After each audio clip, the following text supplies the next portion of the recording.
এই অজুর বিষয়ে আমাদের বেশ কিছু ত্রুটি, বেশ কিছু ভুল ভ্রান্তি হয়ে থাকে।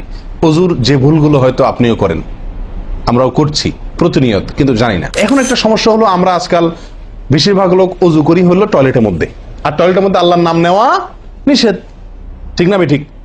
টয়লেটের মধ্যে আল্লাহর নাম নেওয়া নিষেধ, জায়েজ নাই। তাহলে আমাদের অজু যদি টয়লেটে, আপনার বাথরুমের ভেতরে যে কি করি, অজু করি, তাহলে আমি বিসমিল্লাহ বলতে পারবো না, কারণ আল্লাহর নাম নেওয়া বাথরুমে নিষেধ, টয়লেটে নিষেধ। আবার বিসমিল্লাহ না বললে আমার অজুটাও পূর্ণাঙ্গ হচ্ছে না, তাহলে আমি করবোটা কি? অজুর যে ফজিলত, অজুর যে ফজিলত মুসলিম বর্ণিত হাদিসে আসছে, নবী সাল্লাল্লাহু আলাইহি ওয়াসাল্লাম বলেছেন, যে ব্যক্তি পরিপূর্ণভাবে অজু করবে, পরিপূর্ণভাবে অজু করবে, ভালোভাবে অজু করবে, এবং অজুর শেষে কালিমাতুশ শাহাদা যেটা আছে, আশহাদু আল্লা ইলাহা ইল্লাল্লাহু ওয়াহদাহু লা শারীকা লাহু ওয়া আশহাদু আন্না মুহাম্মাদান আবদুহু ওয়া রাসূলুহু, এই কালিমায়ে শাহাদা পাঠ করবে অজুর শেষে, এই ব্যক্তির জন্য আল্লাহ সুবহানাহু ওয়া তাআলা জান্নাতের সমস্ত দুয়ার খুলে দিবেন। তাহলে আমরা বলতে পারি জান্নাতের 8 দুয়ারের সমস্ত দুয়ারের একটা রিমোট এখানে নবী সাল্লাল্লাহু আলাইহি ওয়াসাল্লাম আমাদেরকে বাতলে দিয়েছেন। একটি রিমোট, এই এক রিমোট টিপের সঙ্গে সঙ্গে 8 দরজা সব খুলে যাবে। সেটা হলো অজুকে কি করা, পরিপূর্ণভাবে করা। এখন একটা সমস্যা হলো, আমরা আজকাল বেশিরভাগ লোক অজু করি হলো টয়লেটের মধ্যে, আর টয়লেটের মধ্যে আল্লাহর নাম নেওয়া নিষেধ, ঠিক না ঠিক? টয়লেটের মধ্যে আল্লাহর নাম নেওয়া নিষেধ, জায়েজ নাই। তাহলে আমাদের অজু যদি টয়লেটে, আপনার বাথরুমের ভেতরে যে কি করি, অজু করি, তাহলে আমি বিসমিল্লাহ বলতে পারবো না, কারণ আল্লাহর নাম নেওয়া বাথরুমে নিষেধ, টয়লেটে নিষেধ। আবার বিসমিল্লাহ না বললে আমার অজুটাও পূর্ণাঙ্গ হচ্ছে না, তাহলে আমি করবোটা কি?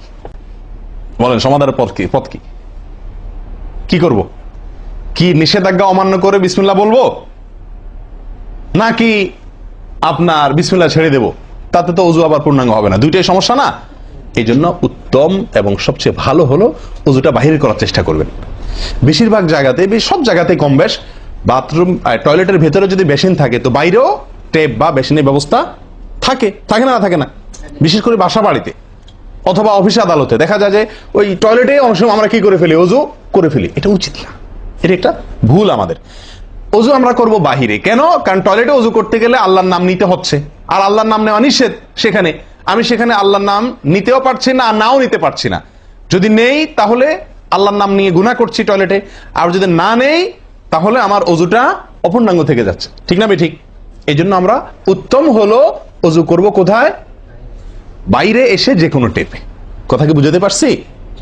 বাইরে এসে। একান্ত যদি কখনো আপনি বাধ্য হয়ে যান, বাইরে ভিড় নাই, ব্যবস্থা, সেটা ভিন্ন কথা। আর বাসা বাড়িতে যদি এরকম কোনো বাসা বাড়িতে যে বাইরে কোনো সিস্টেম নাই, আপনার নিজের বাসা না, আপনি ঠিক করতে পারতেছেন না, তো কমপক্ষে বেসিন এবং আপনার টয়লেটের কমোডের মাঝখানে কি দিব,